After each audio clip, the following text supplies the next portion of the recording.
안 돼. 자, 봐봐. 왜 못하냐고.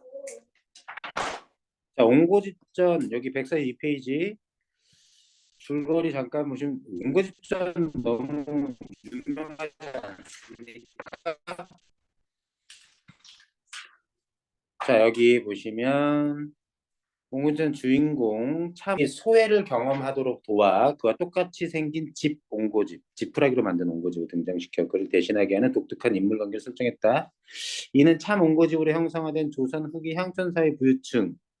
자, 참 옹고집이 상징하는 계층은 조선 후기의 향촌사회 부유층이고요. 에 요구되는 사회적인 책무, 책임과 의무,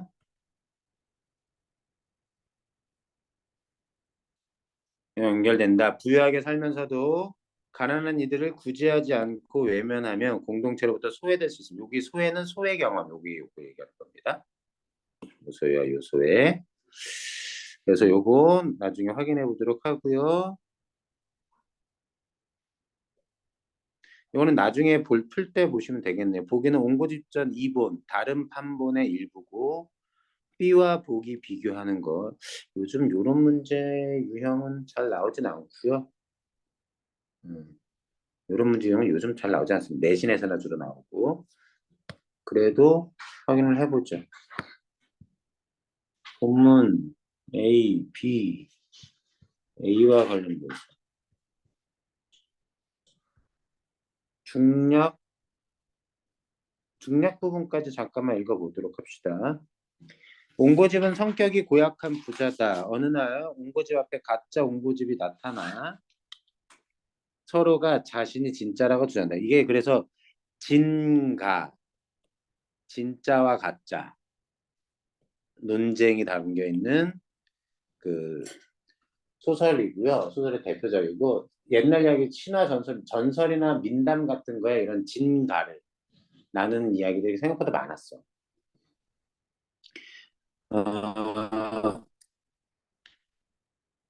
왜 가짜 옹고집이 나타나는지 모르겠지만 일단 가봅시다.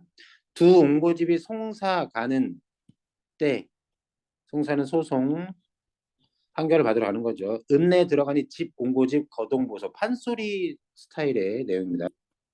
보기 박스 읽었으니까요. 우리는 주저없이 지가 앞에 가면 읍의 촌가인 하나와 만나보면 깜짝 반겨 두 손을 잡고 나는 가변을 말은 어렵지만 촌가라는 건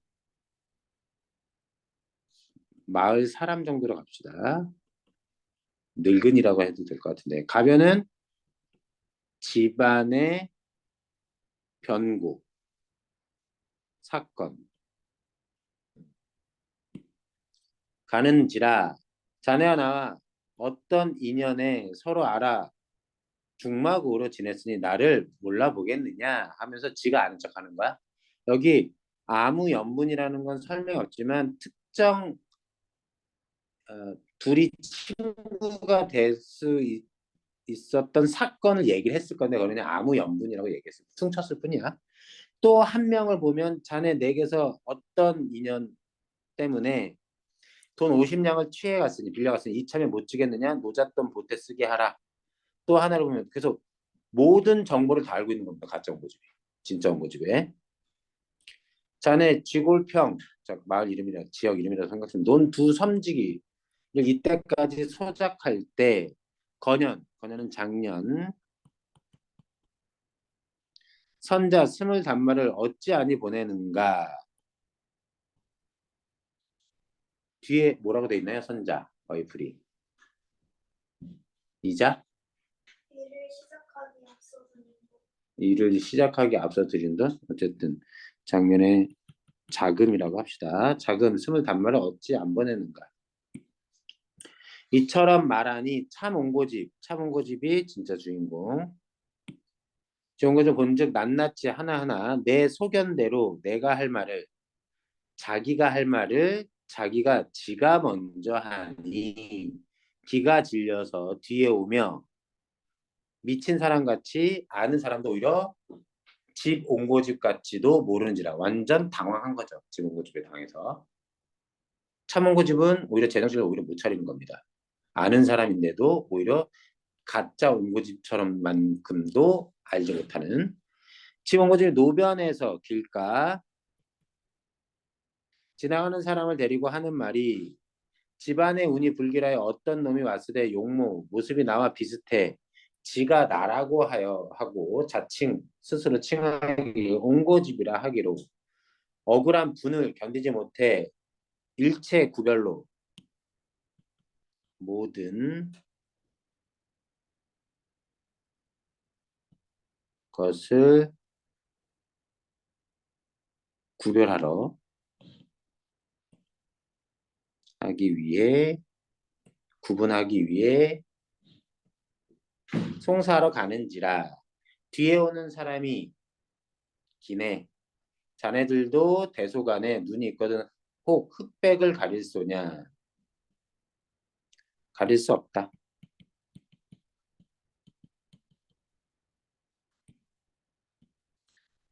흑백은 옳고 그름 요리사인가? 야 흑백 요리사 본 적 있어? 재밌어? 난 아예 안 봐가지고 요즘한테 추천해. 크고 작은 사건? 네. 눈이 있거든 혹 흑백을 어찌 가릴 수 있겠는가? 가릴 수 없다. 참 원고집이 뒤에 오면서 이게 요 말이 도대체 무슨 말인지 모르겠는데 뒤에 오는 사람이 기네 뭐야? 어.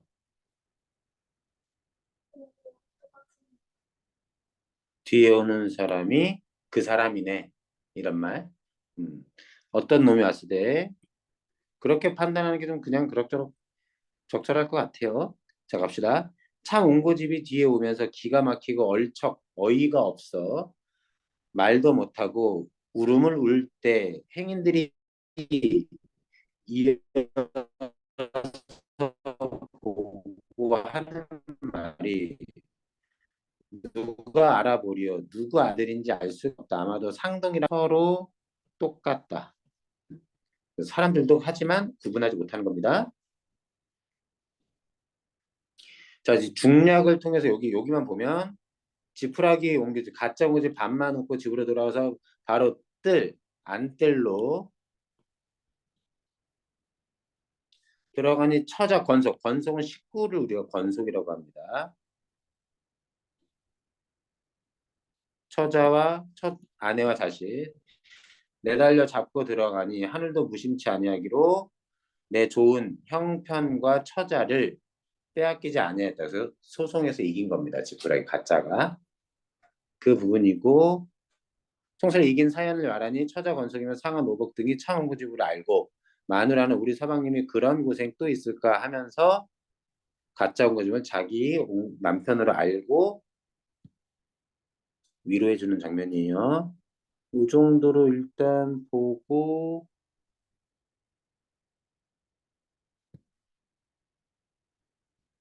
여기만 보고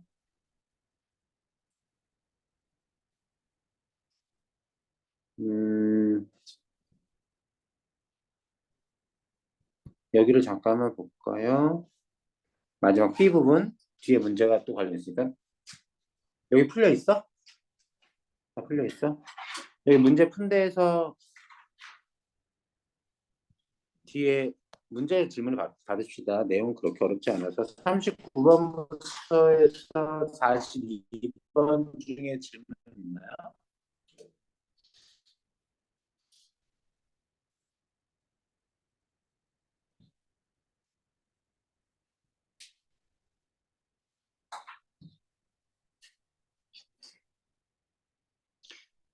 그거는 없고 39번은 쉽게 맞출 수 있을 것 같고요. 총사가는 이 누구? 진짜 원고집 A 부분은 이렇게 잡힙니다. 그러면 잠깐만 보면 적절하지 않은 거 바로 답으로 선택할 수 있죠?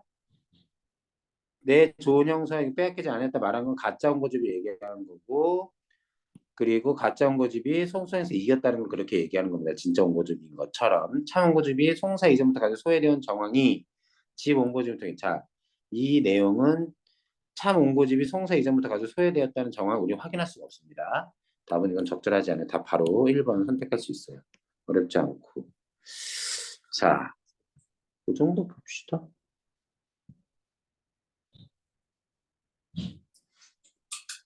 이게 모르는 어휘만 잠깐 볼게요. 보기 박스에서. 극장글의 천방지방은 허겁지겁 정도. 무석은 아깝지 않다. 천사는 1000번 죽어도.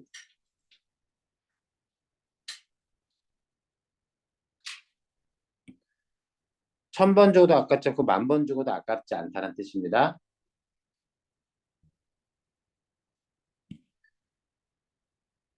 명명하시는 밝으신. 규중은 여인의 거처.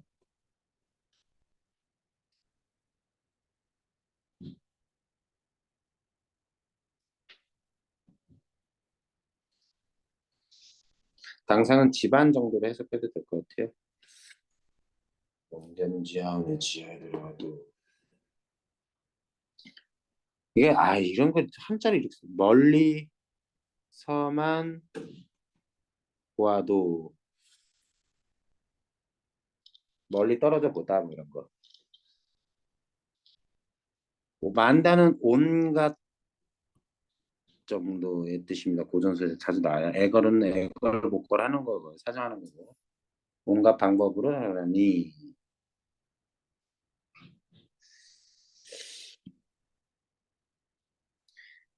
정상은 상황.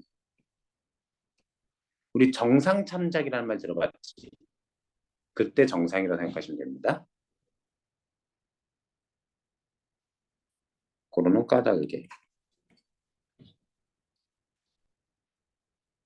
다른 건 어렵지 않죠?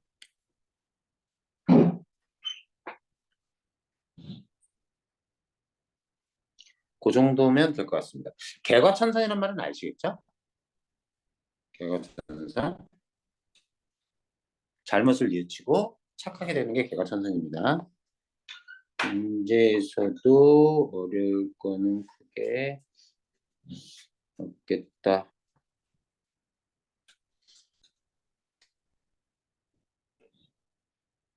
후생의 반대말이 뭐죠?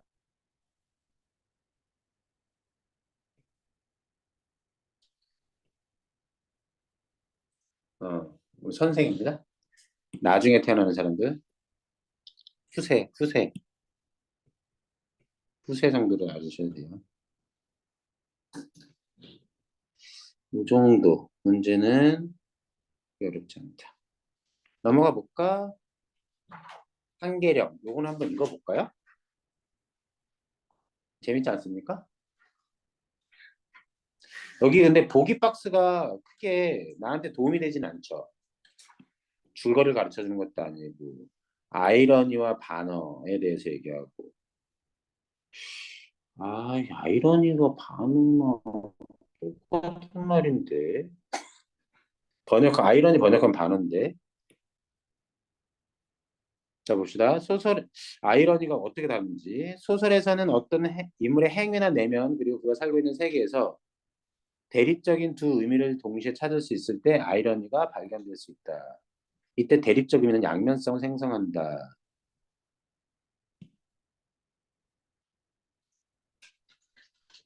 그러니까 여기에서도 대립적인 두 의미, 그 세계에서도 대립적인 두 의미를 동시에 찾게 되면 그럴 때 아이러니가 발생한다는데, 자 한계령에서 인물이 바라보는 대상 누군지 확인해야 됩니다. 인물의 행위와 의식의 대립. 양면성 이꼴 뭐? 아이러니. 이렇게 나오는 거죠. 별로 크게 도움되지는 않습니다. 누구에게나 양면성은 있죠.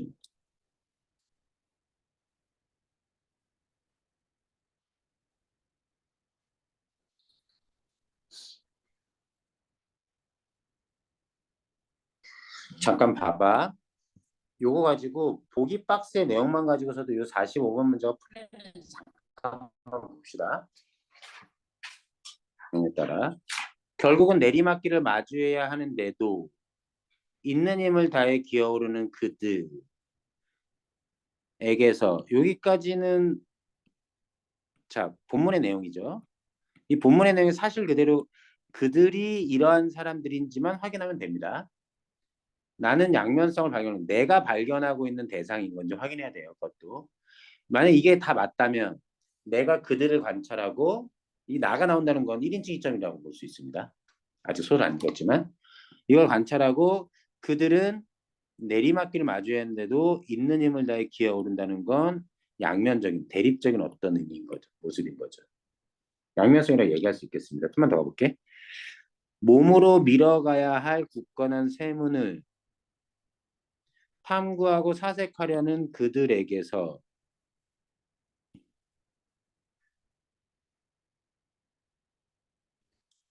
나는 양면성을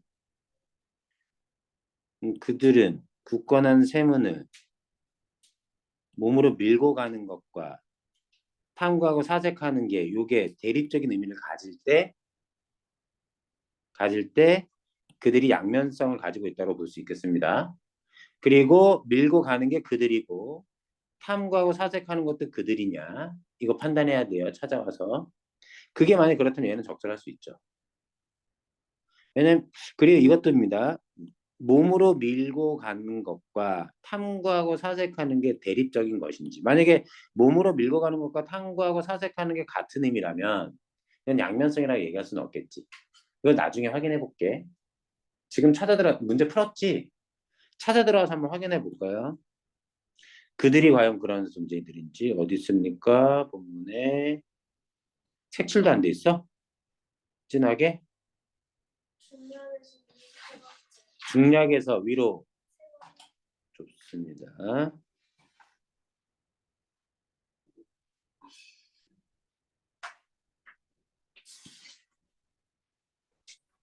볼게. 국가는 쌤은 여기 있어요. 자, 그들에게 있어 인생이란 이꼴 쇠문이다. 문이법입니다. 어떤 것이냐 쇠문은 탐구하고 사색하는 것이 아니라래. 밀고 안간힘으로 두들겨야 하는 것이야 인생이라는 거. 그들에게 있어서 인생은 이건 아니고 이거야. 양면성 뭐야? 이거이면서 이거여야 양면성인 거 아니야. 그러니까 하나는 아니고 이거 한 가지 의미로밖에 설명하고 있지 않거든. 그럼 여기 선지는 일단 그들은 쇠문을 여기가 인생이잖아. 본문에 보면 탐구하고 사색하려고 하지 않나. 그지? 답은 일단 2번. 본문을 읽고 들어왔을 때 훨씬 더 쉽게 판단할 수 있습니다. 읽었어도 보기가 없어도 그냥 읽혀요. 이 선지가 맞으려면 쇠문을 탐구하고 사색하는 게 그들이어야 되는데 아니니까. 그들은 그러려고 하는 사람들이 아니라고 했으니까. 저 45번 그냥 잠깐 보고 잠깐 가보죠. 줄거리. 어린 시절 친구를 은자를 주인공으로 한 소설을 발표했던 나는 1인칭 시점. 어느 날 오랫동안 소식을 몰랐던 은자로부터 연락을 받는다. 자, 소설은 썼지만 연락이 되지 않았었던 친구입니다. 다음날 아침 어김없이 은자의 전화가 걸려왔다. 이렇게 요겁니다. 전화 받는 거. 토요일이었다. 이제 오늘 밤과 내일 밤뿐이었다. 뭐가? 물음표. 은자도 그것을 강조했다. 설마 안 올 작정은 아니겠지? 가기로 했나 봐. 은자한테. 고향 친구 한번 만나보려니까 되게 힘드네. 야, 작가 선생이 밤무대 가수 신세인 내 친구 만나니까 체면이 안 서대? 자, 작가 작가 선생, 나의 직업입니다. 반무대 가수, 은자의 직업이에요. 그러지 마라. 네가 보기엔 한시할 전에 오늘의 미나박이 될 때까지. 그럼 성은 또 박이네. 가명. 은자의 예명이라고 할까요? 그러니까 참 숱하게도 넘어지고 또 넘어지고 했으니까 고생 많았단 얘기야. 그렇게 말할 만도 했다. 고상한 말만 골라서 신문에 내고 이렇게 해야 할 것 아니냐. 저렇게 되면 곤란하다라고 말하는 게 능사인 작가에게 반무대 가수 친구가 웬 말이냐고 볼멘 소리를 해볼 만도 했다. 나는 아무런 대꾸도 할 수 없었다. 이 말에 대해서. 이거 궁금한 지점이야. 왜? 대꾸하면 되잖아. 실제로 그렇게 꺼려지는 건가? 반무대 가수가 됐다는 고향 친구의 모습에 대해서. 이것도 고민스러운 거야. 그런데 이걸 이해하기 때문이겠지? 은자가 이런 식으로 오해할 만도 하기 때문에 내가 뭐라고 할 말이 없다. 라 정도로 받아들이면 될 것 같습니다.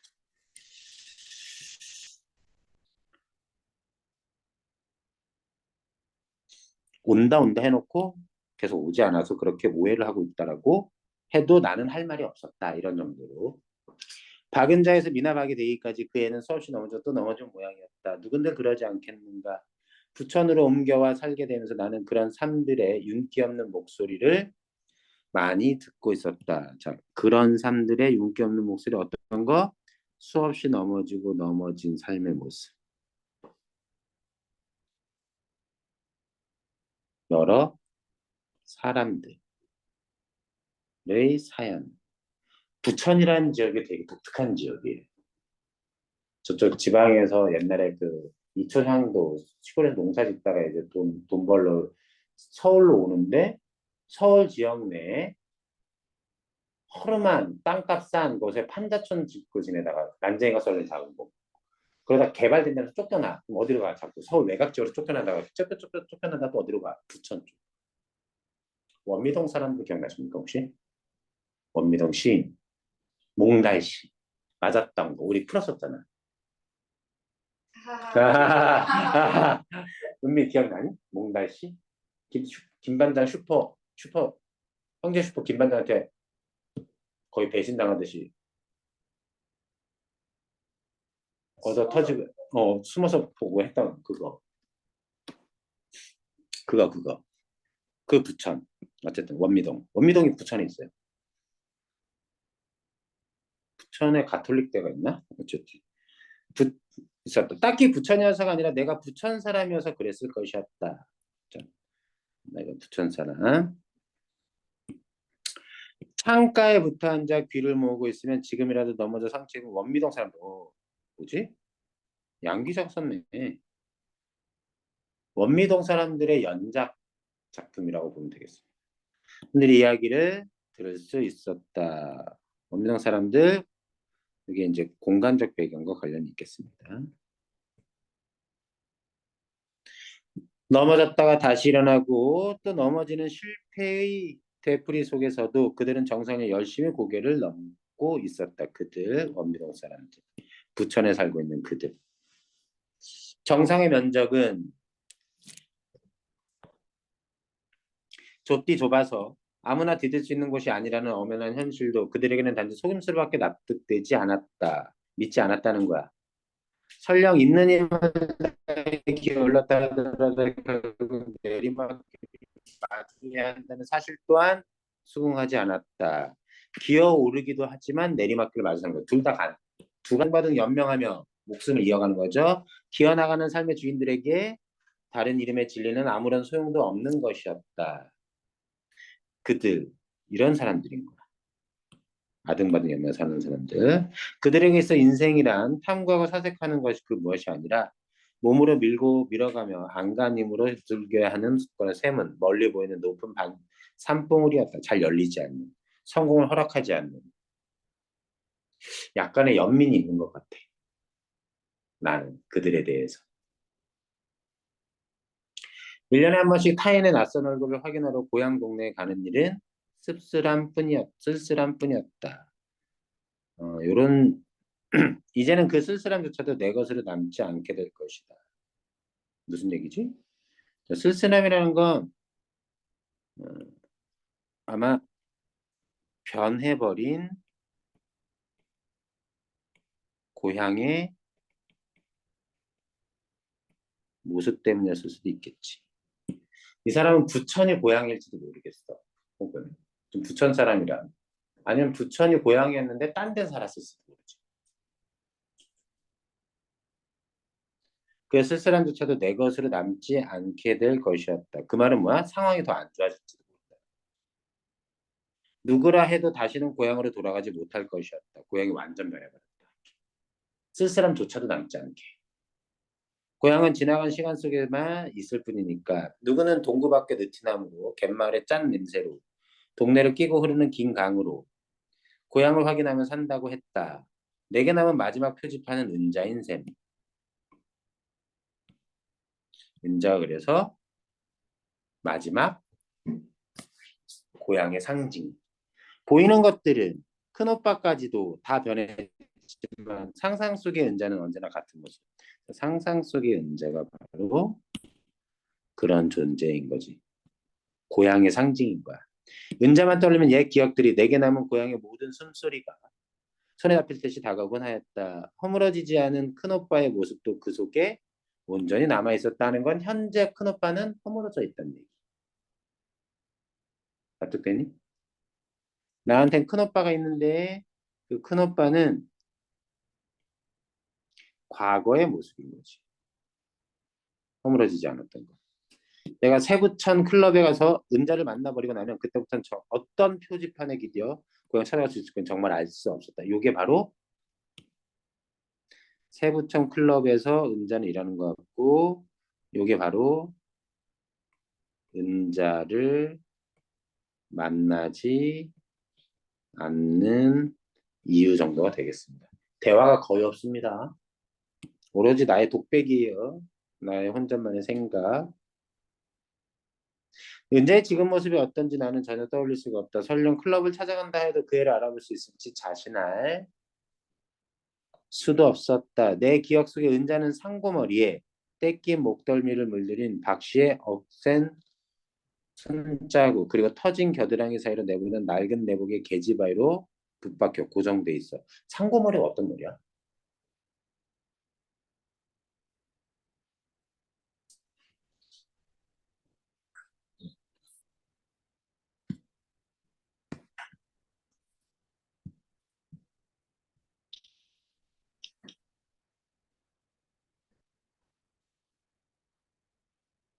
이런 거? 여자 상고머리 뜻.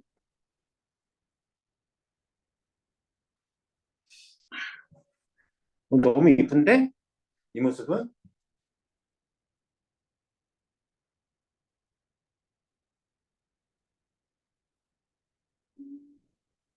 윗머리가 5cm. 윗머리. 어, 일본어가 섞였구나.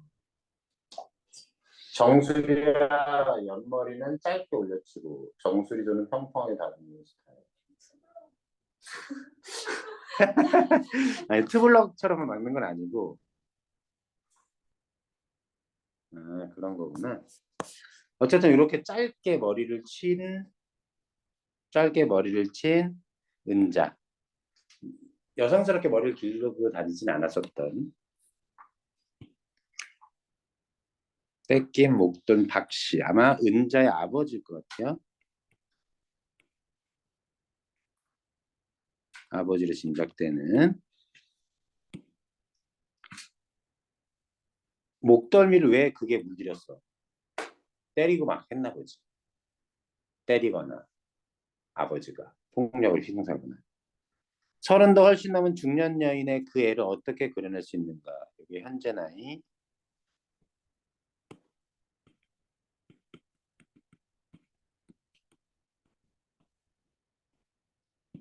수십 년간 가슴에 품은 고향의 얼굴을 현실에서 만나고 싶지는 않다라고 나는 생각했다.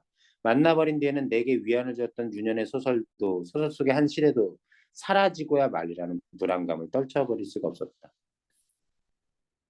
그렇다 하더라도 이미 현실로 나타난 은자를 외면할 수 있을는지 그것만큼 풀 수 없는 숙제로 남겨둔 채 토요일 밤을 나는 원미동 내 집에서 보내고 있었다. 원미동 내 집에서 살고 있네요. 오늘 밤과 내일 밤 토요일. 전화도 왔는데 토요일 밤 찾아가면 되는데 일요일 낮 동안 나는 전화 곁을 떠나지 못했다. 그 다음 날입니다. 이틀밖에 안 남았어. 왜?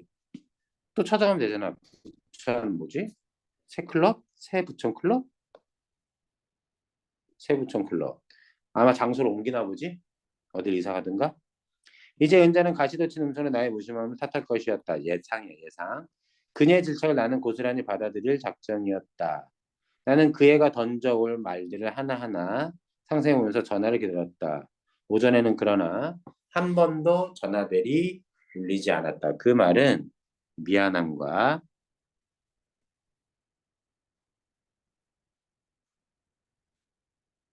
죄책감이 있는 거죠. 그러면서도 만나러 가지 못하는 겁니다. 마음이 약간 이해가 되죠? 안 될까요? 자에서만 다 바로 나오죠. 독백적 진술, 인물의 내면 심리는 여기서 인물은 납니다. 그 다음 아까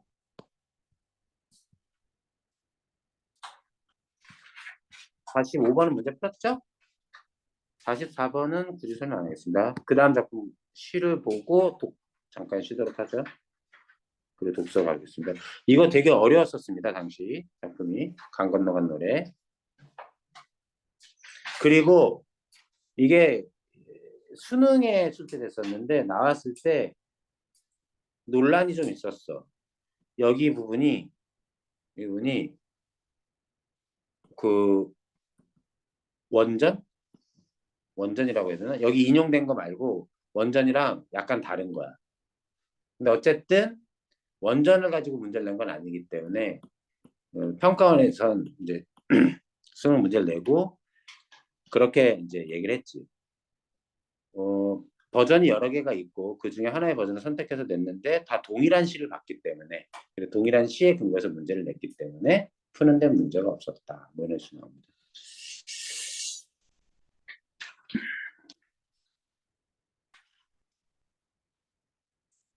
묘비명은 당시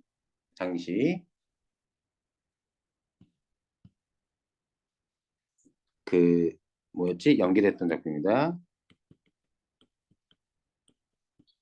새겨놓은 글을 명이라고 합니다. 너네 좌우명이라고 들어봤어? 좌우명. 내가 앉아있는 자리 옆에 새겨놓은 글, 이거 우리가 좌우명이라고 합니다. 달을 읽을 거냐? 물론 읽어도 되긴 하는데 달은 22번처럼 달을 참고해서 이렇게 나오는데 이거는 긴 보기 박스가 딸린 문제처럼 낸 거죠. 요즘은 이런 식으로 안 나옵니다. 응? 그렇게 해서 세 문제 나왔는데요. 뭐가 있을까요? 요거 여기 풀려 있니? 풀려 있어? 너는 풀었었던 거 기억나? 기억 안 나? 풀었는지 안 풀었는지 기억 좀 되겠고. 요거 한번 같이 나갈게요. 잠깐만 읽어보면 시는 인간의 삶을 반영한다. 시에서 반영은 현실과 인생을 모방한다는 의미에서 외부 현실을 시 속에 담아내는 것으로 역사와 현실의 상황을 시를 통해 어떻게 재현할 것입니다. 이때 반영이라는 건 있는 그대로 현실로서의 반영과 있어야 하는 현실로서의 반영. 자, 앞에 건 현실의 모습, 사실 그대로 보여주는 일상적 진실을 반영하는 거. 얘는 지향하는 당위적. 당위가 뭐죠? 마땅히 뭐뭐 해야 함.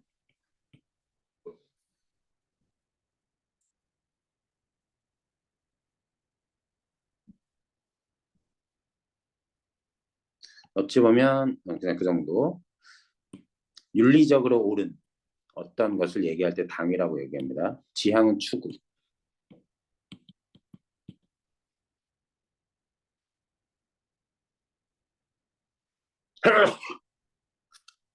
요비명은 나중에 얘기하고 요거부터 가보죠. 이름만 잘 봅시다.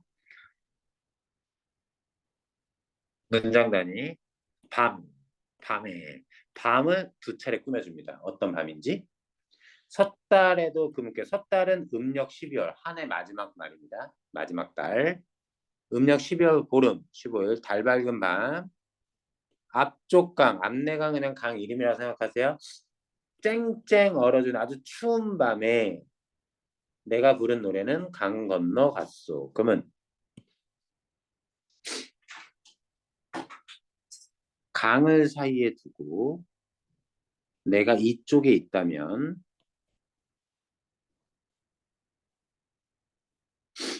저쪽이 있을 거고 나는 여기서 추운 겨울에 노래를 부른 겁니다. 이 노래가 어디요? 강을 건너서 갔대죠. 노래, 화자는 언제나 국내. 큰 부정적인 표현 없으면 화자가 하는 행위나 말들은 긍정적으로 일단 디폴트 값으로 깔고 읽고 뒤에 혹시 부정적으로 나오면 그때 다시 의미를 재확인하면 됩니다. 이 혹독한 추운 밤에 왜 강가에서 얼마나 춥겠어 강 보름달 뜬 그 밤에 보름달 가까운 달이 뜬 밤에 왜 여기서 노래 부르고 있었냐. 강 건너 하늘 끝 사막도 닿은 곳 하늘과 사막이 닿아 있는 저 끝 내 노래는 제비같이 날아서 갔어. 자, 갔소의 반복입니다. 날아서 화류적으로 표현됐어요. 지급법이라고 해도 됩니다. 얘를 제비같이. 야, 다른 새들도 많은데 왜 제비일까? 알 수 없습니다. 그냥 받아들이면 돼요. 일단 날아갔어. 날아서 한다는 게 도대체 뭐냐? 저 강 건너 끝까지 날아갔다고. 사막이 있는 끝까지 하늘 끝까지 날아서 갔는데 못 잊을 계집에 집조차 없다게. 집조차 없다는 건 누가 없다는 거야? 애가 집조차 없다게. 그건 뭐야? 안 그래도 안 좋은 처지에 애가 집도 없어서. 그럼 이때 이 계집애는 누구예요? 못 잊을 계집애. 그리움의 대상이고. 대상이자 때문에 없다기에.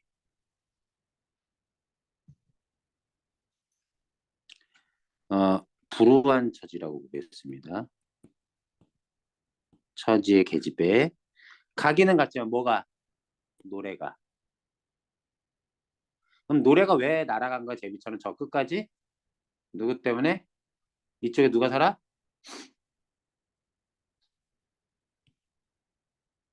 계집애 때문인 거죠. 계집애는 지입 없이 힘든 처지. 그를 위해서 나는 노래를 불렀고 그 노래는 계집애에게까지 가기 위해 나라는 갔지만 어린 날개, 연약한 날개가 지치면 그만 어느 모래불에 떨어져 타서 죽겠죠. 아까 사막이었으니까. 이때 어린 날개는 누구? 노래.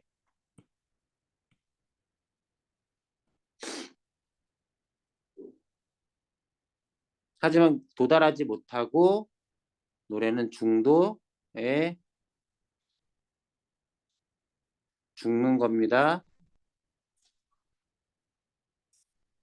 도대체 이게 뭡니까? 어쨌든 이 노래는 소녀에 대한 그리움을 가진 그리고 그 소녀를 위로해주고 싶은 마음이 담긴 정성이 담긴 노래인데 목적지까지 도달하지 못하는 겁니다.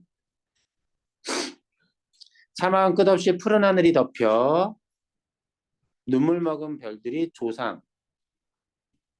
조상은 문상. 문화상품권이라고 하겠지. 그러면 조문 오는 밤.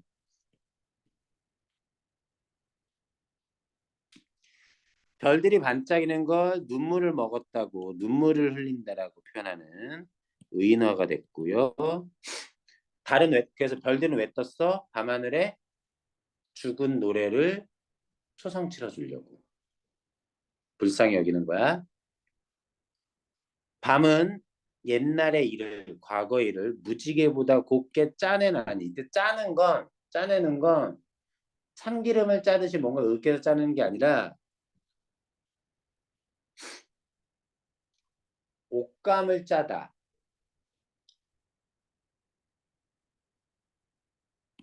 여기가 해석이 어려운데 이렇게 할게. 밤이라는 시간대가 과거의 추억을 더 아름답게 느껴지게 만든다 이런 뜻입니다. 밤이라고 하는 시간이 곱게 옷감을 만들어내는 거죠. 아름답게 과거의 추억을. 여기까지 됐어? 나니 그러하니 그래서 인과 밤이라는 시간대는 그냥 방에 들어가서 자면 되는데 이 달밤에 강가에 나와서 이렇게 노래 부르는 이유는 이 밤이라는 이 시간이 과거의 일을 무지개보다도 더 아름답게 느껴지게 해서 잊지 못하게 만드는 거지.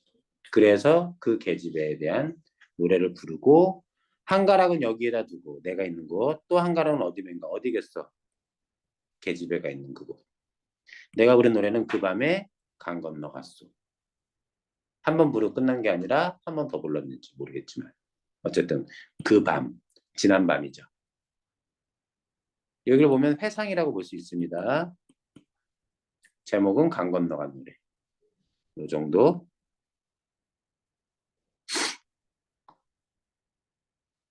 여기에서 그는요. 요즘에서 그는 훌륭한 비석을 남겼다고 하지만 이 훌륭한 비석은 반어입니다. 이걸 잡아내야 돼. 훌륭한 인생을 살아야 훌륭한 비석이 되겠지. 그를 기념하는 묘비명을 여기다 썼어.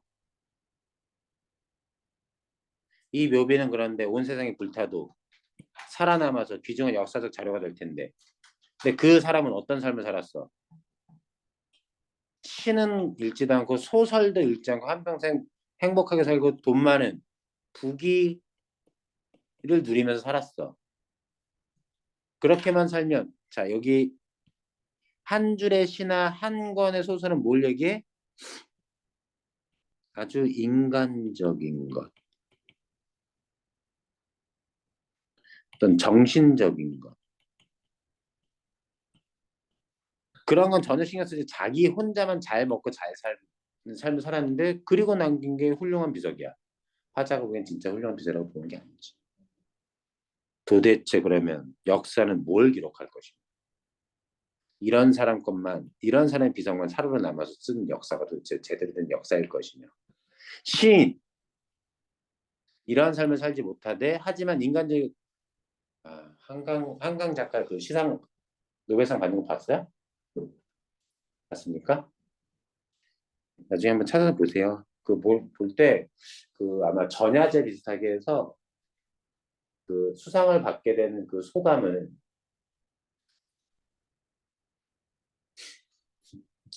그 낭독 자기가 쓴 글들의 글귀들을 낭독하면 작가의 목소리를 직접 하는 그 부분이 있거든. 되게 목소리 들어봤니? 진짜 진짜 어울려 소설에. 너무 너무 자 어쨌든 좋았어. 일 것이냐라는 비판적 의식을 드러내는 거죠.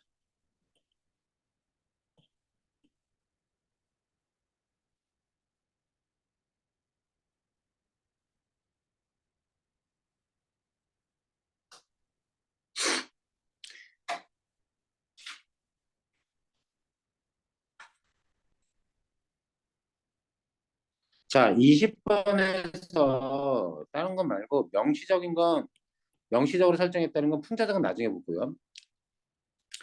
이게 공통점이니까 가는 풍자적인 비판이 아니에요. 그냥 다 이건 적절하지 않아요.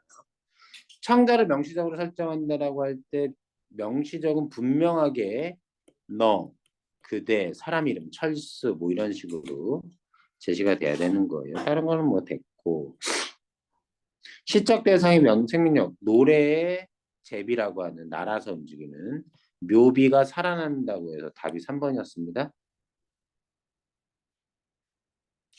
당시 어려웠던 건 21번 문제가 살짝 까다로웠었고요. 21번에 리을을 잠깐만 보죠. 리을에 A의 관점을 확인해야 되는 건 맞는데 일단 지나고 봐도 됩니다. 자연물에 대한 화자의 태도 변화를 통해 태도만 있어서는 안 됩니다. 태도에 변화가 있어야 돼요. 그 이전엔 어떤 태도인데 그 이후엔 어떤 태도로 변한 게 나타나야 됩니다.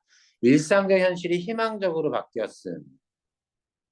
이게 그렇다 변화가 있다 해도 희망적인 현실을 언급해야 됩니다.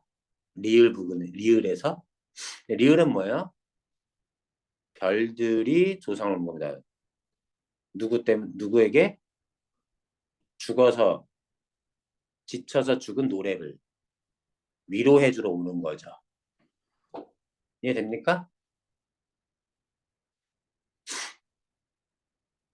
그 이전의 별들이 어떤 별들인지도 모르겠고요.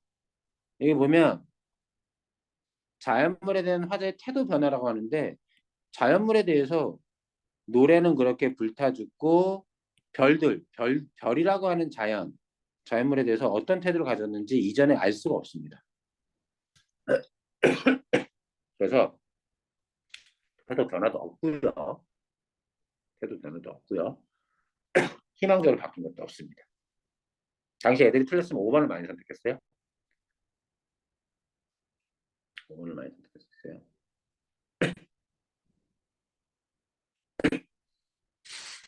세연이 뭐 틀린 거 있어?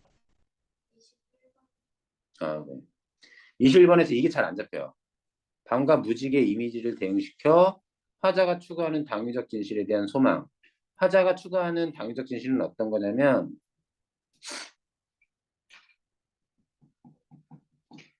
그 계집애를 위해 노래를 계속 불러줘야 된다는 어떤 것이지. 노래를 부를 수 있는 이유가 밤이라고 하는 시간대가 옛 추억을 더 아름답게 애틋하게 만들어 주니까 그 노래를 부른다 라고 하는 거고 밤을 무지개와 대응이라고 하는데 나는 개인적으로 이 문제 5번 선지는 나는 개인적으로 마음에 들진 않아. 난 이거 이미지 대응도 난 잘 마음에 들지 않아. 어쨌든 밤이 그렇게 소망을 담는 그 정도는 받을 수 있지만 밤과 무지개 이미지 대응은 저는 별로 납득이 되지 않는 것을 잠깐 쉬었다가 다리가 이렇게 시리네.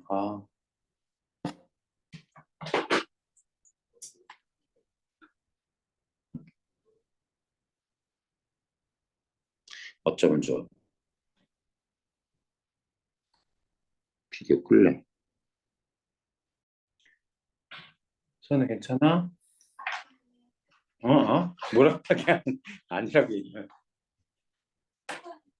자, 문학 독서 봅시다. 아니야라니.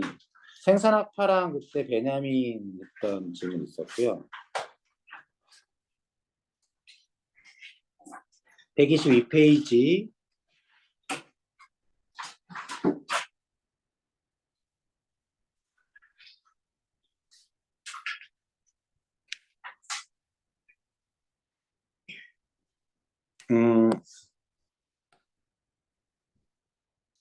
여기 문제 풀었던 거 혹시 기억납니까? 20번 문제와 관련된 최연기와 데카르트를 비교해 이해한 내용을 적절하지 않은 거 뭐 이렇게 나오는데 이 정보量상당히 많습니다. 요즘은 이렇게 길게 안 나옵니다. 길게 나오더라도 가와 나로 나뉘어서 나와요. 주제 통합 질문으로.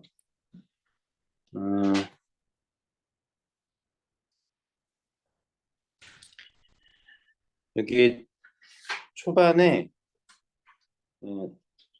이게 좀 아쉬운 지점이 있는데 여기 한 3단락 정도까지만 읽고 가볼게요. 빨리. 17세기 초부터 유입되기 시작한 차이점 부각할 생각하셔야 됩니다. 서학 서적에 담긴 서양의 과학 지식은 당시 조선의 지식인들이 적지 않은 지적 충격을 주며 사상의 변화를 이끌었다. 오케이. 자, 17세기 당시의 서양 과학 지식입니다. 하지만 19세기 중반까지 서양 의학의 영향력은 천문 지리 지식에 비해 미미했다. 과학 지식 중에 요 세 가지 종류를 나눌 때 요 차이가 있었다. 일부 유학자들이 서양 의학 서적들을 읽었지만 이에 대해 논평을 남긴 인물은 극히 제한적이었다. 그러면 지금 핵심은 얘에 대한 얘기를 언급을 남긴, 논평을 남긴 인물에 대한 생각, 그 중에 18세기 실학자 이익은 주목할 만하다. 논평을 남겼다는 얘기입니다. 자, 18세기 실학자 이익. 그리고 이익이 여기 글을 어떻게 썼는지 잘 봐봐. 그는 서국의라는 글에서 이게 이 사람이 쓴 거예요. 아담 샬이 쓴 주제 진군의 일부를 채록하면서 자신의 생각을 제시했다. 그래서 그 자신의 생각이 뭐냐 이것들을 여기서 집어넣는 거지. 그러니까 요게 일반적인 언급, 그에 대한 구체적인 설명이 주제 진군부터 해서 요 정도까지라고 할까? 조금만 더 가볼게. 주제 진군에는 당대 서양의학의 대변을 이끄는 근대 해부학 및 생리학의 성과나 그에 대한 기계론적 인체관은 담기지 않았어. 그래서 다시 주제 군징은 아담 샬이라는 사람이 쓴 거고요. 서국이는 이익이 쓴 겁니다. 그럴 때 주제 진군은 뭐가 없었다? 근대 해부학 안 들어있고요. 생리학의 성과도 없고요. 기계론적 인체관도 없어요. 책 자체, 원전 자체. 대신 기독교를 효과적으로 전파하기 위해 신의 존재를 증명했던 로마 시대의 저 옛날에 의학적 지식이 담겨 있습니다. 그리고 요 주제 군징의 저작 목적은 뭐예요? 기독교의 전파, 신의 존재 증명. 그 말이 이런 얘기예요. 거꾸로 얘기해 볼게. 신의 존재를 증명하는 것은 근대 해부학과는 거리가 먼 거지. 근대 해부학을 알거나 기계론적 인체관을 다루면 신의 존재 증명하는 게 어렵기 때문에 다루지 않았겠지. 아담이라는 사람이. 한정된 서양의학 지식 요것만 얘는 안 들었기 때문에 한정된 의학 지식이었지만 이건 그 우수성을 인정하고 그 내용을 부분적으로 수용하였다. 그래서 자, 이 내용은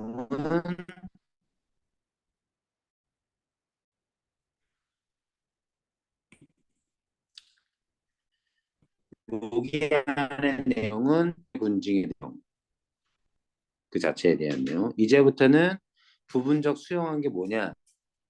뇌가 몸의 운동과 지각 활동을 주관한다. 의 설명. 이것도 주제 군증에 대한 설명입니다. 이렇게 쓸까요? 주라고 쓸까요? 주라고 쓸까요? 주제 군증. 아, 주보다 아담 샬이라고 쓸까요? 샬이 그렇게 얘기했고요. 안 그러면 헷갈립니다. 아담 샬의 설명에 대해 이익은 몸의 운동을 뇌가 주관한다는 것은 긍정했지만 지각 활동은 심장이 주관한다는 전통적인 심주지각설. 참 얘랑 얘가 다른 겁니다. 잘 보세요. 몸의 운동과 잘못 쳤어. 몸의 운동과 지각 활동은 다른 겁니다. 지각 활동은 심주지각설. 왜? 심장이 주관한다. 뭐를? 지각을. 이거는 이 이익은 이것도 긍정했습니다. 잘 보세요. 뇌가 샬은 몸과 지각 활동 모두를 주관하지만 뇌는 이익이 볼 때 뇌는 몸의 운동만, 지각 활동은 심장 다른 겁니다. 자, 그다음 이 이후에 서양의학이 조선에 끼친 영향은 두드러지지 않았다.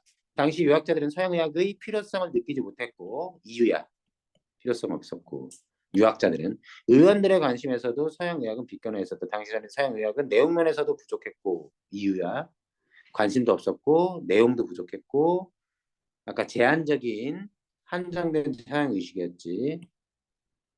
서양의학 지식. 지구가 둥근다는 다른 어떤 과학적 주장만큼 충격적이진 않았다. 서양 해부학이 이야기하는 윤리적인 문제, 또한 여러 가지 문제야 영향이 두드러지지 않았던 그러던 중 나 같으면 여기 달랑 나올 것 같은데 최한기 나오는 거고요. 자, 홉슨의 책. 아까는 아담 샬이었습니다. 홉슨의 책은 아담 샬과 차이점 부각시켜야 돼요. 아담 샬과 다르게 최신 의학 성과를 담은 책들입니다.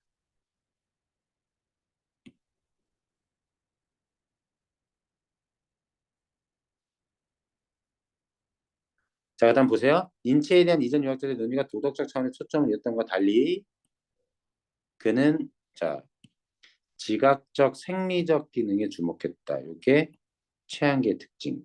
도덕적 차원과는 다른 것.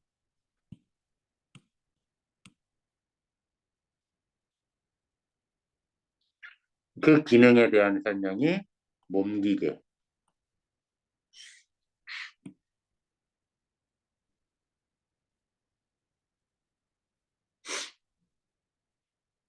자, 전체 실론은 누가 쓴 책이에요? 홉스의 저서입니다. 홉스의 저서는 한정을 짓고 홉스의 저서가 전체 실론.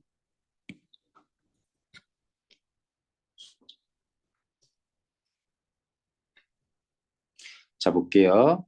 여기 요 문장을 잘 봐봐. 저서를 접한 후 더 분명해져서 어떤 생각, 이러한 생각, 몸기계라는 생각,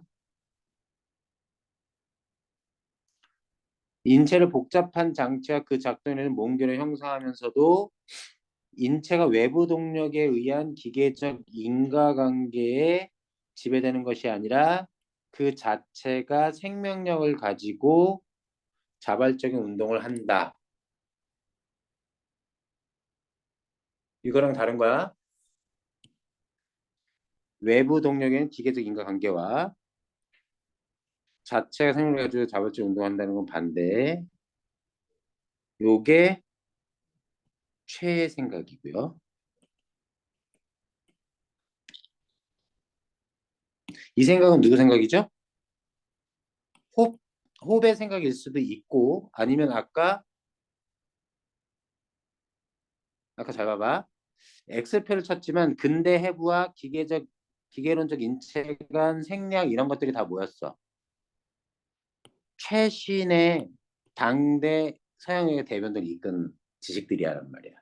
이게 아마도 홉스의 책에는 들어있었던 것 같고 여기 기계적 인과관계에 대한 설명은 홉스의 생각이었던 것과 관련이 있을 수 있죠. 좀만 더 볼게. 이는 인체를 신기와 결과에 이해한 결과였다. 잠깐 끊어볼게. 신기가 뭐냐? 기계적 운동의 인과관계를 설명하려면 원인을 찾는 과정이 꼬리에 꼬리를 물고 이어지게 된다. 따라서 이러한 무한 소급을 끝맺으려면 운동의 최초 원인을 상정해야만 한다. 이 문제를 해결하기 의료 선교사인 선교사야. 홉스는 창조주와 같은 질적으로 다른 존재를 상정했다. 창조주를 운동의 최초 원인으로 생각한 건 홉.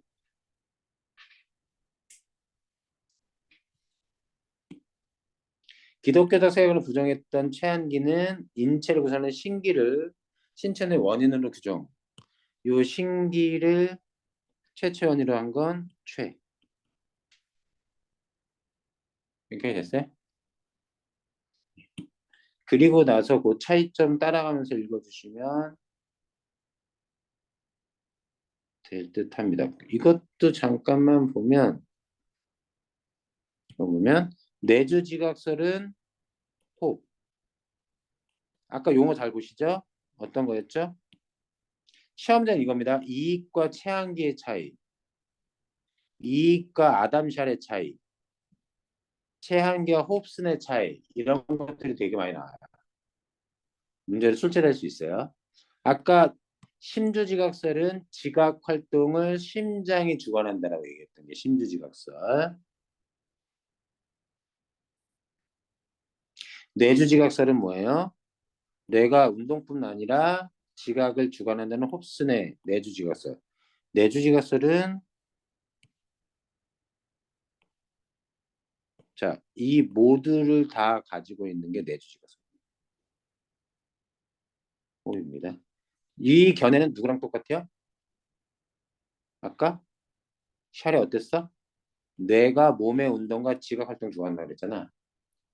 홉슨도 뭐라 그랬어요? 뇌가 운동뿐만 아니라 지각을 주관한다고 했습니다. 뇌주지각설. 홉슨의 생각이고, 자, 이 부분. 내가 지각하는 과정은 창조주의 섭리를 보고 지각장애 기독교적 영화세 영화성을 부각하려 했던 전체적인 생각. 이것도 홉의 생각입니다. 기독교를 인정하지 않았죠. 최한기는 여기서 심주지각설을 최도 주장합니다. 누구랑 똑같아? 이의가 똑같습니다. 아, 나 두 개나 세 개나 하려고 했으니까 전체를 읽게 되네. 전체 다 읽어볼게요. 그냥 얼마 안 남았어. 그러나 종래 심주지각설 어디 있었죠? 여기 있는 거랑 차이를 부각해야 됩니다.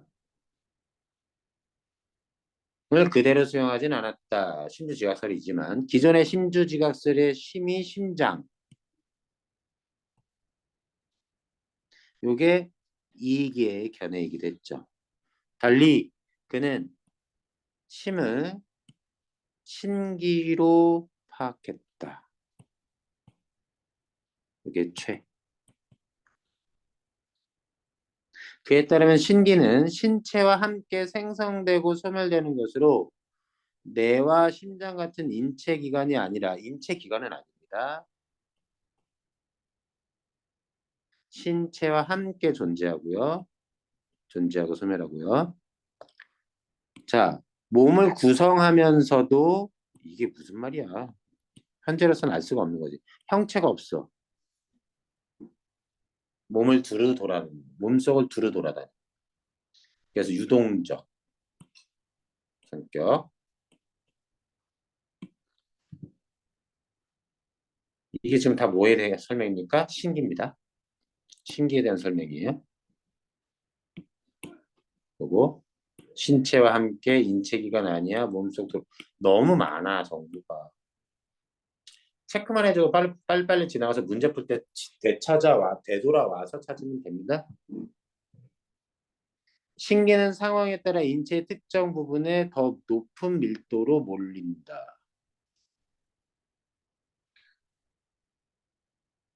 나 눈이 갑자기 떨리지? 자, 여기에서 심은 심장이 아니라 신기의 심이고 신기의 중심이 바로 심인 겁니다. 조금만 더 가. 특수한 경우에는 다른 곳으로 중심이 이동하기도 해, 심이. 신기가 균형을 이루어야 생활동안 지각이 제대로 이루어질 수 있다, 균형. 그는 경험 이전엔 아무런 지각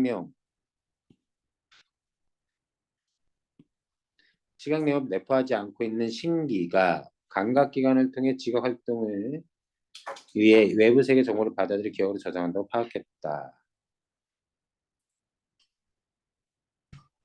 자, 여기 전혀 알 수 없는 특이한 신체 구성 요소를 정해놓고 이렇게 설명하는 거죠. 우리한테는 낯설어서 받아들여지지 않습니다. 여기 찾으러 들어오면 됩니다. 이따가. 자, 신기가 이렇습니다. 외부 정보를 받아들여서 저장하고. 왜? 다 끝났어. 좀만 참아봐. 있어. 자, 16번부터 해서 문제 푼 거에서 질문 있습니까? 없어요. 아, 그러지 마. 세연아, 네? 고쳤어요. 고쳤어? 고쳤어요. 20번.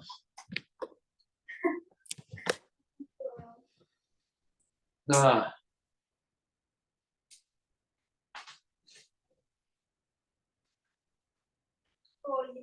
이번이죠, 이거. 그래? 네. 그렇죠. 최악에는 인간의 근데 요것만 잘 봅시다. 사고작용이라는 단어가 보기에도 없어. 사유라는 단어는 있어. 그리고 본문에도 사고라는 말이 없어. 그러니까 이게 이 20번 문제를 통해서 내가 얘기하고 싶은 건 뭐냐면 사고작용이라는 게 보기 박스에서는 사유라는 정도만 나왔고 본문에서는 지각 활동이 나왔어. 이들을 다 사고작용이라고 읽어낼 수 있어야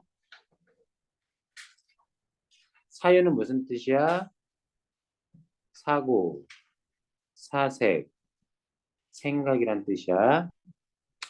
크리스마스 이브니 오늘 여기까지 하죠. 아까 최한기는 인간의 지각 활동을 신기의 심이 주관한다고 얘기했습니다. 두뇌가 아니라. 우와. 야, 다시 한번 얘기할게. 금요일까지 문제 좀 풀어와줘.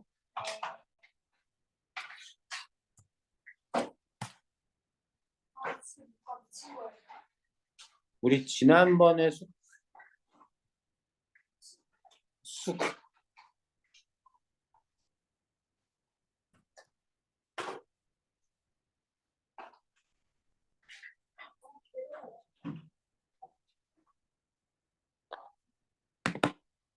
왜 이러지? 139, 153. 독서 139까지 풀어보시고요. 문학 153까지 풀어보세요. 더 숙제 내주진 않고 기존에 내줬던 100까지는 일단 풀어봅시다. 알겠지? 웃지만 말고. 카톡에는 눈이 내리네요. 무슨 와요? 카톡에. 그럼 그럴 텐데. 카톡 바탕화면. 그럼 눈 오면 그렇게 봐? 크리스마스 이브니까는 눈 내리는 걸로 나오네.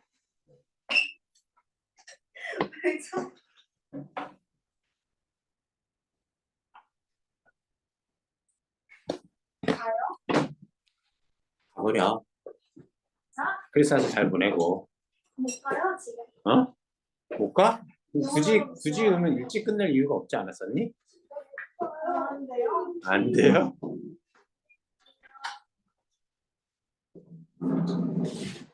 독서 139, 문학 153. 전체 두 개 있어. 왜? 오늘 진도 나간 거에서 혹시 질문 있어? 없어? 문제 풀었던 거 기억이 나진 않지. 시간이 좀 지나서.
그래도 그런 거라도 먹는구나.